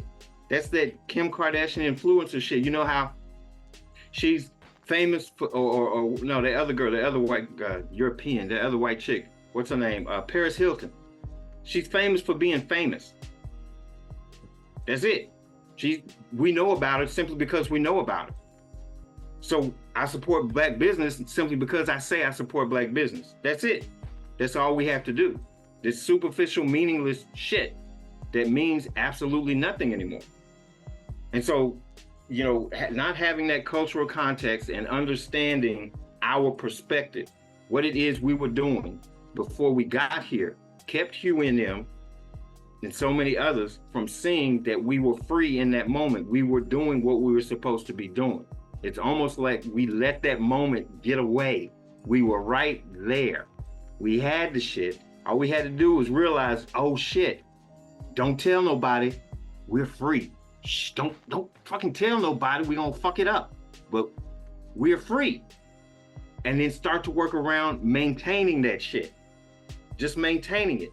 Because ever since then, it's become more and more elusive. We've had given fewer and fewer fucks about the Black community ever since then. And to the point today that going to a protest that says Black Lives Matter, but you can't prove it beyond saying Black Lives Matter, that constitutes us being, you know, conscious or woke or being activists or whatever. There's nothing behind it to give evidence, to give proof to the idea. And matter of fact, that's if I was going out on the street, cat, you know, you see those YouTubes and shit where the cat's going out and asking random people questions and whatnot. You know what I'm talking about? Y'all act lively and respond. Shit, it's supposed to be a conversation. Hello. Yeah, but you know, they asking, you know, they'll ask like what, how many states are in America? Some people say 37, some say 84, some dumb ass questions. But maybe we need to go around and start asking folks, or if I was the type to, you know, ask people shit, we go around and ask them, hey, do you believe Black Lives Matter? And when they say yes, ask them why. Why do Black Lives matter? If all Black folks disappeared tomorrow, aside from having shitty basketball teams and a lot less good music to listen to, what would be the difference? We couldn't answer that shit. They have no idea. We don't know why Black folk matter. I tell you why they say we matter at that point is because we need somebody to buy these goods so that we can keep the dollar circulating, so we can keep. Now, see, you talking about a learned somebody who studied something. I'm talking about the average motherfucker out here who thinks that there's a difference between Joe Biden and Donald Trump. I'm talking about them folks. I'm talking about regular people who ain't never heard of a petrodollar and couldn't break down any of the geopolitical nonsense that's going on around the world. Now that there are nuclear missiles pointed at the U.S. 12 minutes away from the White House, how you feel about that, right? Well, what is the relevance of that to us? That's kind of why we go back to talking about having a what I would call it the difference between not even the difference, but knowing perspective and perception. Because right now we're caught up in perception. No. I mean, if I gotta explain, let me tell you something. Wait. Let me tell you something. If I have to explain to a motherfucker the significance of having nuclear weapons of the cat from the government of a cat that this country constantly, especially for the past 4, 5, 6 years, whatever, has been saying Putin's crazy, Putin's a madman, Putin this, he wants to take over America, wah. For him to turn around and have possibly nuclear weapons, at the very least hypersonic weapons, right off the coast of Florida, right up here, right up the fucking street, right here. If you can't see the relevance to your life of a possible nuclear incident in your backyard, and understand when somebody launches a nuclear bomb, that's it. They're all launched, all of them. Because ain't nobody gonna sit back and wait, oh, maybe he was just gonna launch one, but we'll give him a minute and talk about it. No, that's it. You launch one, everybody's launching everything they fucking have. Over there in Ukraine and all of that. If you can't understand how there's a significance to that, I don't even want to talk to you. There's no hope for you, in my opinion. If you can't understand something that fucking fundamental, nuclear weapons go boom and they don't leave anything. So being aware of that shit and where you sit is hella important. It's outside your door. If I tell you that your sworn enemy is standing outside your front door right now with the latest and greatest tech, ready to blow your ass off the street, would that be relevant? Could you see the relevance in that? Could you see how that's maybe kind of important, something you might want to know about before you go to work in the morning? Because if not, like I said, I don't have a conversation for you. You brain dead, and I don't have time for that shit. I just don't. Which is why I don't fuck with people, because most people don't. or want to continue to buy into the idea, or rather than put any thought into it, we want to continue to anesthetize ourselves and just feel good. And that's fine. You want to be there, go ahead. YOLO. Let me ask Psych this and get him to jump back in and get involved. Psych don't know nothing about the world. When we Psych, have Psych, let me tell you about Psych. He talked about being on vacation, and he was down in Jamaica with Biggie and Tupac drinking daiquiris for 17 goddamn years. So I ain't too much studying Psych right now. Let's go to this. When we talk about the relevance, we have to talk about it from the standpoint of the application. When we even go into the whole deal of the book list, and this is why I talk about critical thinking and critical consciousness. How does a person take what they've read and create the connection between reading something and the application of what they've read? See, it's one thing to read, but it's another thing to create a comprehension and then create a lifestyle that incorporates what you are supposed to be. So when you talk about a people whose relevance to what they see going on in the world is reduced to a city block, in a city block mentality, how do they incorporate the idea of a nuclear attack into their reality? I give you the case in point example, and this is not to put a chapter on blast, but when I was in Denver and we had a chapter there, the membership of that chapter, we went on a field trip. This field trip that we went on as a chapter was what I did all the time. And that's Denver, mind you, everybody is, the area of Denver is kind of like down in the valley, but it's in the middle of a wilderness. If you just drive 30 minutes away and you go up into the mountains, we went on a field trip into the mountains, and then we kicked PE class. Mind you, I want to say 95%, maybe one other person in the chapter had ever been to the mountains. You hear me? Have only one other person ever been to the mountains. And people were ooh and ah and fascinated about an environment that is literally 30 to 45 minutes away from them. And when we got in that environment and I got them to actually listen to the peace and the quiet and nature, and then reflect on that and apply that to a state of mind that you need to be in order to absorb away from being a victim.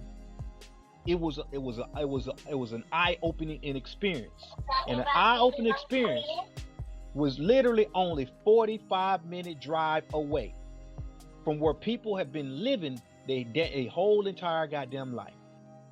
We have this mentality where we stay in the hood and we keep our hood mentality, and we don't experience anything outside of the hood and the grind and the self-destructive nature that goes into the hood. See, remember, we jump right out the gate at 3/5. By the time we're in our 20s, we 2/5.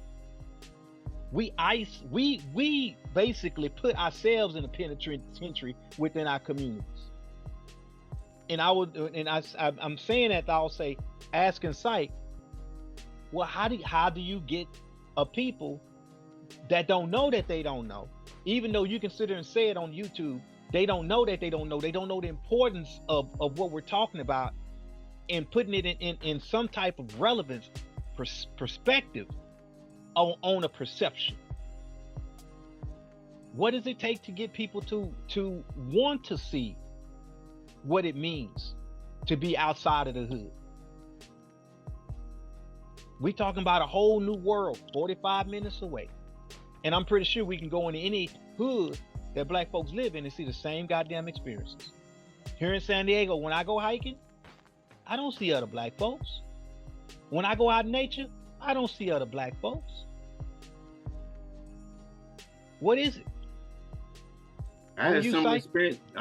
We had a similar experience in Fort Worth. We had a bunch of children who were working on developing a youth program for, and we took a field trip to the airport none of them had seen planes before. These were, 14, 15, 16-year-old kids. And I know that's something we take for, a lot of people take for granted or whatnot, but yeah, just the paradigm shift from just going and seeing that was amazing. My bad. Go ahead, Ty. He was trying to get you to say hello. he trying to play he trying to play mediator. But the thing is, I think that we have to understand, I know we need to understand this, and I think it's very important for any revolutionary to study sociology, because when you study sociology, you start to understand that people have been socialized by our society to be exactly who they are. And what I mean by that is this. You got to understand that it's better for any government for the citizens to be deaf, dumb, and blind. It's not good for any government. And this is, listen to what I'm saying. Here's the crazy thing. I think I took sociology in relatively recently. I took sociology in 2015, maybe 2015, 2016, somewhere around there. And it kind of shocked me to this degree, because here it is, you'll have people in the society, in different parts of the society, that will argue against the things that Malcolm said, that will argue against the things that Dr. Khalid said, that will argue against the things that Huey P. Newton or Bobby Seale said. And those very things that Malcolm accused the government of doing to its citizens, that people like John Henry Clark accused the government of doing to its citizens, the miseducation that they accused the government of doing to its citizens, the sociology textbook says that this is what governments do to its citizens. It says that.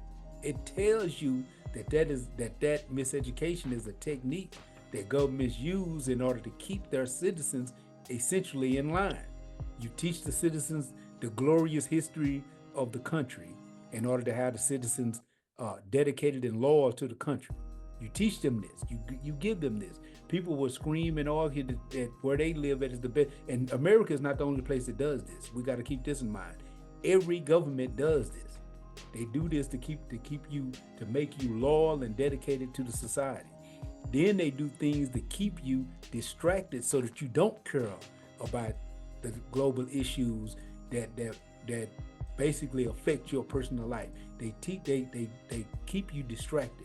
The average person has to go to work and spend more time at work, working, getting ready for work, getting to work, coming back from work, than they spend doing anything else in their basic day. And by the time that they get home, they're so mentally exhausted and physically tired that all they want to do is watch a little TV and go to sleep. You can't become aware operating off that type of life structure. And essentially that's what the fourth installment of the Matrix was about, essentially. Even the one forgot who he was because he got caught up in the rat race. And the book Rich Dad Poor Dad, Robert Kiyosaki breaks down why the school system teaches us or educates us the way it does. Everything that we learn from kindergarten all the way to a senior in high school, all of that information could be learned in 4 years. But they stretch it out over all those different grades to keep people out of the job market. They keep people out of the job market because then there wouldn't be enough jobs for people. And during that time, they educate people to be workers. They don't educate people to be entrepreneurs. They don't educate people to be self-reliant. They don't teach you economics. You don't learn personal finance. You learn none of these things throughout that time. Elementary, middle school, and high school, you learn none of those things. And so the only way you know how to make money is to go work for somebody, to sell your time and your labor to somebody else in order to basically make the money that you need to turn around and trade back to the society for the things that they have told you that you need. And a lot of these things are not even things that are required for living. You know, Mumia Abu-Jamal said in one of his books, he said one of the first things that he had to do with prison was to come to the comprehension that the things that he really needed could never be taken from him. So all the other stuff that they had taken away, the cars, jewelry, whatever it was not necessities. Everything that he needed, he would die with, even if he was stuck in a cell, because the things that he needed, he was born with. and we're taught and miseducated in a way to forget those things. So we don't care, and we don't see how the things that's happening around us affect us personally. We don't see it. An example I want to get into, because he sparked this thought in my head a few minutes ago. An example I want to get into. People love to say, okay, we put Democrats in office because Democrats are for the poor. We need Democrats in office. Everybody wanted Joe Biden in office. Didn't know anything about Joe Biden. Didn't know anything about his history, who he was. Did not know that he is one of the people that are extremely responsible for the rise and black people going to prison. That he is one of the ones that promoted those bills that sent people to prison. Not only sent them to prison, but sent them to prison for long periods of time. That he's one of the ones that participated in that. You read something like Michelle Alexander's New Jim Crow, and it breaks those things down and get into the details of those things. But people didn't know. Joe Biden was with Obama. He's a Democrat. That gotta be the guy we need and want in office. He must be the one that's gonna save Negroes this time, because we always think somebody's coming to save us. But this is something that I think is very important for us to comprehend and understand. And this gets us to understand how these things affect. Like he said, he was talking about a few minutes ago that the more money that you print and put into circulation, the less valuable the money that's in circulation is. When you understand these basic things, macro and microeconomics, then you can automatically predict. You know that when they was giving away free money, when they were giving this free money away, you knew that this was going to come back to hurt you. You knew that this money, that this so-called free money was not free. It came with a cost. You just was not told what it was going to cost you, because it's costing you now. And you done spent way more than the money that they quote unquote gave away. Because keep in mind, they don't give away anything. One of the first principles of economics, the first principle of economics, number one, in any economic textbook that you open, if you take any kind of economics class, the first principle of economics is there is no such thing as a free lunch. In order to think like an economist, you have to ingrain that ideal into your head. Nothing is free. Nothing. They're not giving you anything for free. Everything that they give you for free is only bait. It's only bait in order to get you to do something else that they want you to do. I'm gonna give you an example, then I'm gonna get to my point, then I'm gonna pass the mic. A great example. A year or two ago, me and the family, we went down to the T-Mobile to get some new phones, new phone contracts, and all of us got new phones, quote unquote free phones. But I understand, because I understand economics, that none of these phones was not free. The phones served two purposes. First, T-Mobile didn't give us the phones. Samsung, Apple, all these different places gave the phones to T-Mobile. T-Mobile accepted the quote unquote free phones, because now we can get people on contracts with us and we can offer them to carry the free phone. The people that gave the free phones to T-Mobile gave the quote unquote free phones because if we can get them to buy into our product, then they'll want other parts of our product. Example, if you got a Samsung phone, you might want the Samsung earbuds. If you got the Samsung earbuds and the Samsung phone, you might want the Samsung watch to go along with it. Same thing with the Apple. You know what I'm saying? You're going to want the watch, you're going to want the earbuds, and then you might go on and say, man, it's time for me to grow up. I need an iPad too. So you're going to get all of these things. And these things are going to cost way more than the quote unquote free phone that I gave you. And then every year, or if you get a little bit more balance, you might take 2 or 3 years to upgrade, but you are going to upgrade. You're not going to sit, even war. Revolutionary chairman, been a Panther for the last 63 years, is going to upgrade that iPhone. It's going to happen. So there's no such thing as a free lunch. It doesn't exist. There's no such thing as a free lunch. And I remember Mr. Smith, the economics teacher, I remember he was drilling that ideal in our head. He said, whenever they give you something free, try to look for the bait. Look for where they're trying to take you to. You got to understand that that's happening. When you understand economics, you start thinking like an economist. You think economically, and you got to understand that all of these different things will affect your life. All of these different things. We wonder why when they're over in the Middle East going to war, our gas prices raise up. It's a reason for that. Those things that's happening across seas. If you steady messing with quote unquote and like he was just breaking down. Now connect this together, y'all. Y'all got to connect this together. These people know who they are. So even if you're not necessarily attacking this Arab country and you're attacking that one, I understand that by you attacking that you could possibly attack me too. And what they do, they created a syndicate, so to speak. It's called OPEC over there in the Arab countries. And while they don't have the military might to fight America on the level that America may want to fight on, they do have something else. The OPEC controls the oils that's coming out of the Arab countries. So if you attack that Arab country, then I may not shoot bullets at you, but I'm gonna attack you financially. I'm gonna get in your pocket. And even on the lowest street level of war, finances are important. Pac said, I ain't forgot. I just remember what you told me. Don't go to war until you got your money right. I got my money right now. I want war. Affecting your economics is itself a war strategy. And as somebody that has been to war on the lower level, I can tell you that if your finances ain't right, war is gonna hurt. And I'm not gonna tell on myself in this discussion, but being in war before and the way that I was making my finances at that time, pre-consciousness, at that time, that war hurt my pockets. Because nobody goes to a store that's being shot up. Nobody does that. They'll just choose to go to a different store. So that war affected my finances. That's why when you go to war, you have to have your money right. If you can affect a person's finances, if you can affect their peace of mind, if you can affect those things in the process of war, then those people cannot properly fight a war. They cannot properly put up the proper defense. They just don't have what it takes to do it. And these are the things that we have to understand. And to answer your question, War, it can't happen. I mean, it can, but it can't. And what I mean by that is because the average person is so focused, they myopic. They have such a one-track way of looking at things that trying to look at things globally is just impossible. And that's why organizations like the Black Panther Party exist. That's what they exist for.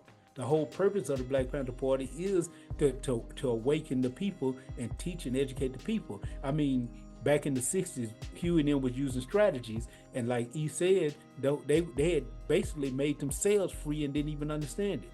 But they were using strategies. That free breakfast program not only fed the people in the community, but it got the youth, those who had not been completely socialized, into those Panther headquarters. Once those youth got into those Panther headquarters, then those youth could be taught and socialized from the people that's supposed to socialize the group of people.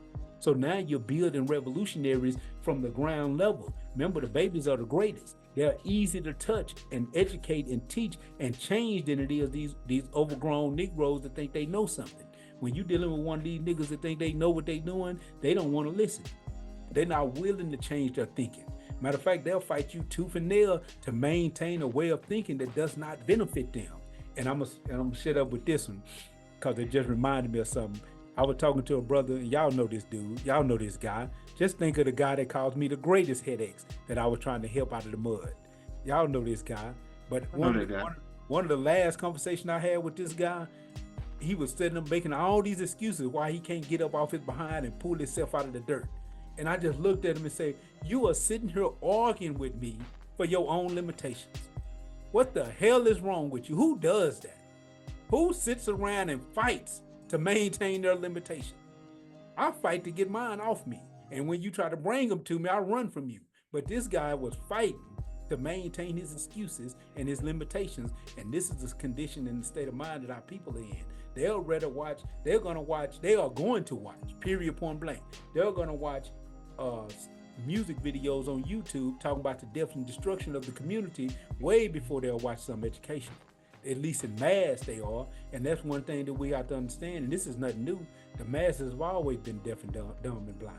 In any scripture, in any history, in anything you read, you'll find the masses are the ones that don't know what's going on. It was the masses that screamed, crucify Jesus, and he was trying to wake them up to what was going on with the people of Rome taking over his land, and they screamed, crucify him. The masses are always lost. But that was my response to that. Let me say this to give E something to jump in real quick. This is why it was important when we had the book list that it has to go in a specific order.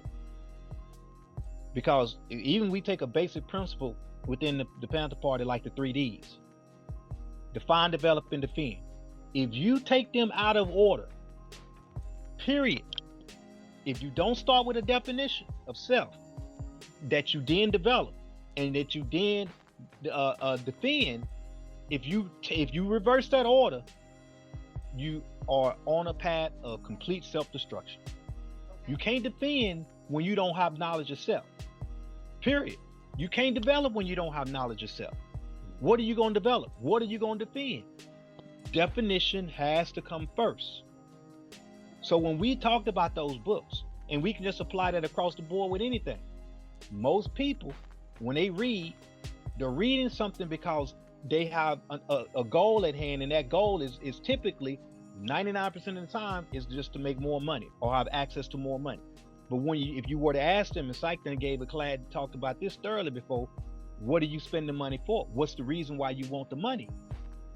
Then it goes right back to something that really never made sense to them in the first place, in terms of their lifestyle, the real reason why they do what they do. And so I just want to say that it's super important, going back to what E constantly hits on and has been hitting on for the generations. You have to know self. You have to start with that culture piece. What are you going to develop and defend if you don't know who you are? On you, E. And you closing us out, E. It's 8 o'clock. But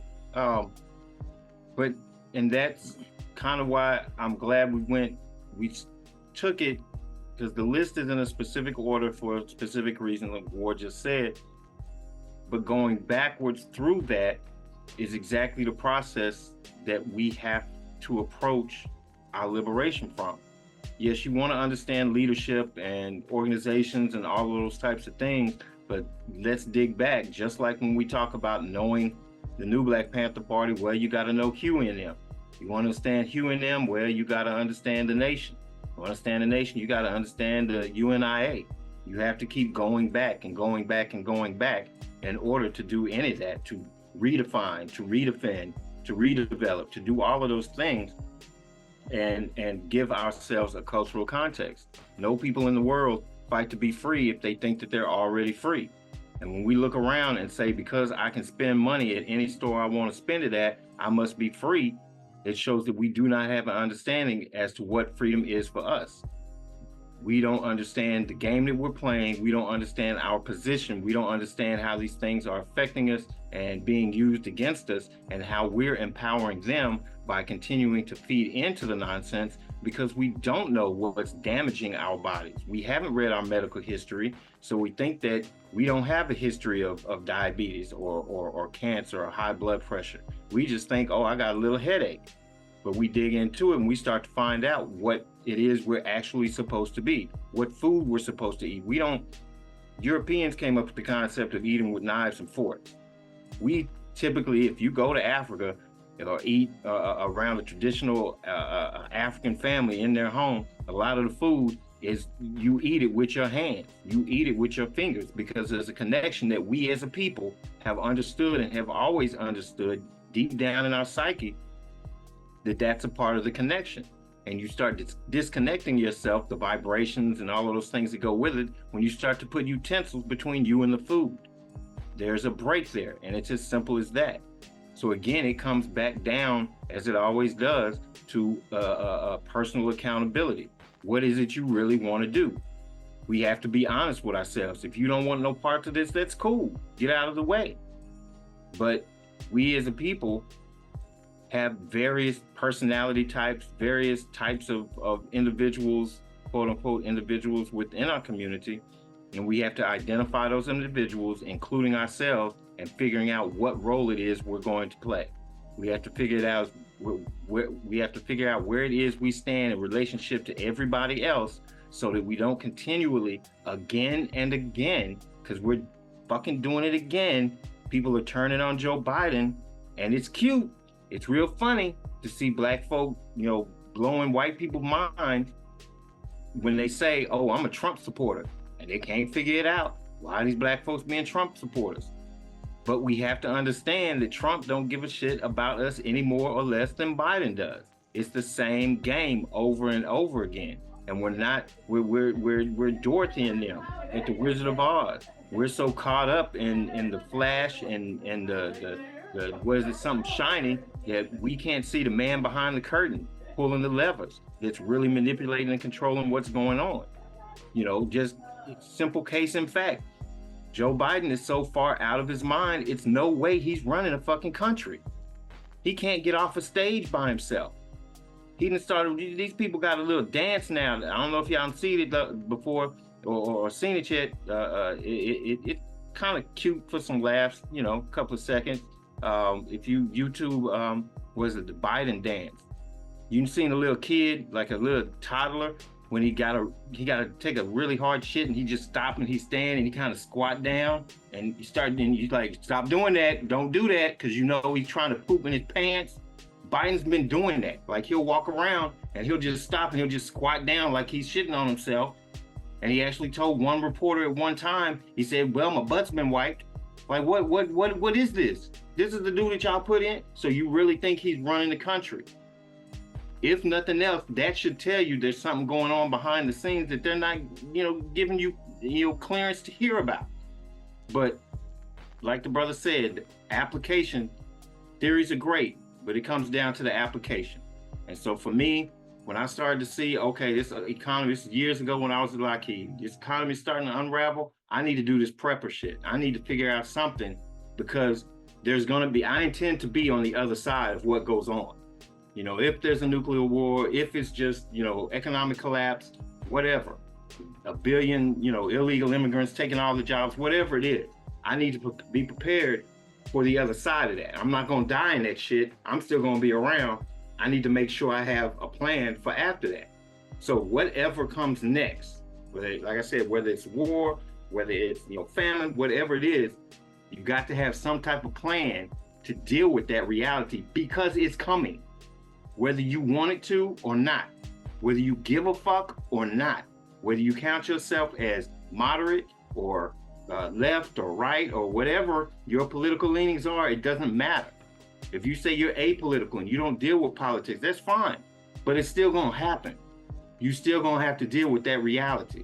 And you either gonna start dealing with it now with like-minded individuals that you can build something with, or you're just gonna be on your own. Or maybe you'll be lucky and you'll die in the first few minutes of all the shit that goes on.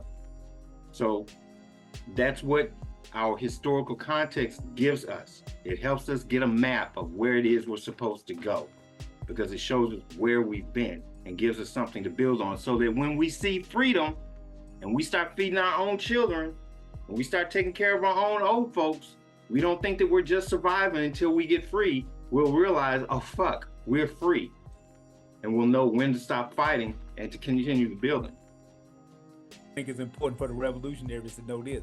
You know, you see these guys and you hear these guys, they want to march with the guns, they want to do all the training, and then you got to ask yourself, and this ain't knocking the training, because you know I love weapons too. War used to be a weapons guy, and I believe that you need to stay trained up. Don't get me wrong on that. You need, but do these guys really think that this is how the revolution is going to go? Because you got to think about this. A mentally free people, this is how they prepare for their revolution. They train, they prepare themselves, they study guerrilla warfare, they train in weapons training and self-defense training, because they know that they're going to have to physically fight an oppressor to get free, because they're mentally free already. How do a mentally enslaved people train for revolution? This is what has to be thought. Because you got to remember that the revolutionary's job is not to enact revolution, it's to prepare the people for revolution. So the revolutionary has to train the people.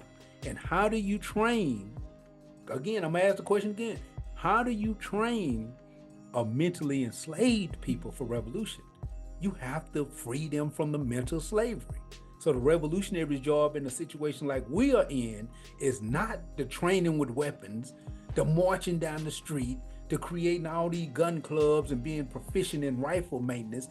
The number one job of a revolutionary in the situation we're in is to free the people mentally, take the mental shackles off, to actually liberate the people from this false way of thinking. And you can't do that if you are still mentally enslaved. This is very, very important. You have to understand this. You're dealing with a people. We are dealing with a people who have been incarcerated in their own minds. You have to understand, if you think I'm lying, walk through the average Walmart. You're gonna see a lot of sisters, black women. I never thought I'd see this, but you're gonna see a lot of black women in some flip-flops and goddamn bonnets on their head. Yeah. Black women used to be pride. They used to have a lot of pride in their look. You know what I'm saying? They crown used to be whipped up, dipped up, and on point. I remember this. We used to make fun of this. Now it's bonnets. It's bonnet. It's the bonnet brigade. We it's something that can happen to our people, and it's like it gets worse and worse every single generation, because we're a group of followers. That's the trend, let's do that.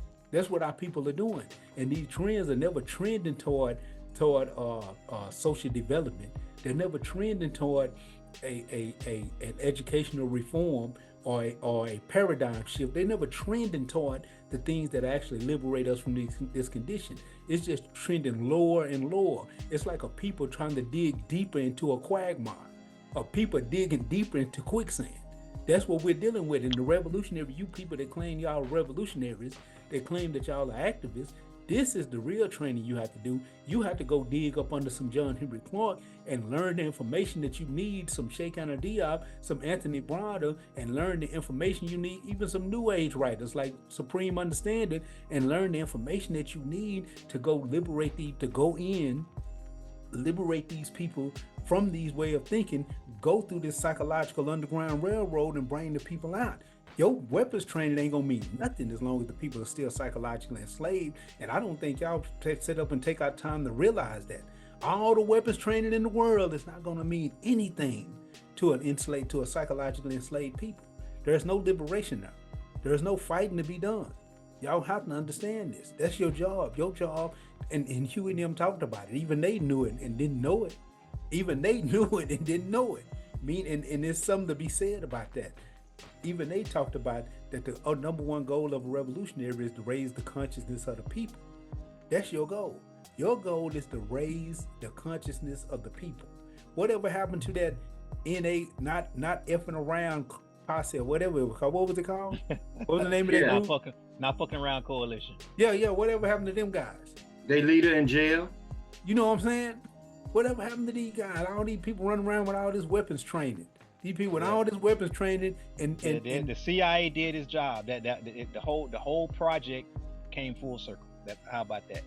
I want to know where the fuck they came from, because them cats was laid up. I mean, they had some nice looking gear. Like they spent these were some like white collar working motherfuckers to be able to afford those weapons and the tactical shit and all the shit. I mean, just the numbers, just the sheer numbers that this dude had. Where the fuck did they come from? His numbers came from various different organizations. A good percentage of them were the new Black Panther members. It was various people that just rose up between the Panther groups and the gun clubs that was centralizing and focusing in on his leadership and his direction. That wasn't the not fucking around coalition was a coalition, but it was being led by one person that wanted to basically home in on one element that a lot of other people wanted to focus on. Think of the split that happened when the Huey P. Newton Gun Club came out of the N.B.P.P. The deal is they wanted to focus on the military type training. Well, now you got some people that basically took from that element and say, well, we want to cut all that and we just want to do this part of that. So it went from having a whole 10-point platform down to dealing with defense, and now an element within defense is to showboat that we want to deal with defense. So it was just and so your numbers are going to increase and increase when you shrink down and narrow down your objective. And so the objective got narrowed down to the whole point of showboating the fact that we not fucking around in name. Now, there you go. Yep. And with that, did you find the information you were looking for, E? It's time to sure bring it to a did. close. Listen to this. Listen to this. I play it cool and dig all jive. That's the reason that I stay alive. My motto as I live and learn is dig and be dug in return. Who is that? That sounds like some spoken word, more like some spoken word than an I don't actual rap. remember. That That sounds last like line some. almost sounds something. It But it's sounds like got some. hip hop. But it's got Yeah, the hip hop flavor. Yeah, yeah, yeah, no doubt. yeah. Yeah. That Who is shit, Langston Hughes, Mm. like around 1925. Almost. So you can't understand, just like you can't understand the party without understanding the UNIA and all of that. You can't understand hip hop without understanding the continuity of hip hop. Remember, hip hop grew out of James Brown and Miles Davis, Langston Hughes, County Cullen, Fats Waller, the Cotton Club. When the Cotton Club, it was a big, white club. All these white folks would come down and listen to the black entertainers and whatnot, and like the 20s and shit. Duke Ellington was their headliner, star, big time. Duke Ellington, he was the Michael Jackson and shit. When he got ready to leave, they needed to replace him. So the only dude that was on his level at the time was this cat named Cab Calloway. Now, when Cab Calloway came, the band leaders like Ellington and Calloway, they would have their whole setup, their whole crew, like we do now. And he had dancers, and that was kind of tradition. You have these sisters that have a little bathing suit type shit on, and they dance and doing their thing. The Cotton Club said that's cool, but all your dancers have to pass the brown paper bag test. They have to be around 18, 19, 20 years old, and they had to be this light, because our audience is white. They don't fuck with that darky shit.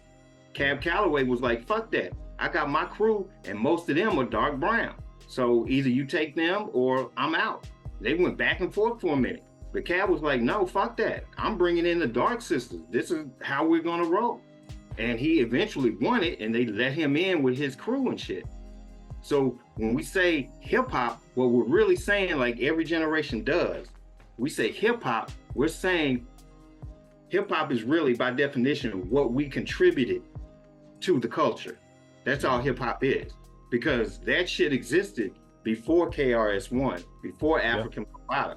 In order to understand it, you have to understand the cats that laid the foundation. Malcolm was influenced by Harlem Renaissance and all that shit. Elijah grew out of it. W.E.B. Du Bois was influencing it. Garvey was influencing it. They were influenced by it. The gangsters, Bumpy Johnson and the dude, I forget this dude. I think he was from Barbados or one. He was a Caribbean dude, but he was the one that put Bumpy up on game. And the queen, what's her name? Sinclair, the chick that was Bumpy's boss for a while. He put them up on game. He was a numbers runner. He used to sponsor art events. They had an award during the Harlem Renaissance named after him.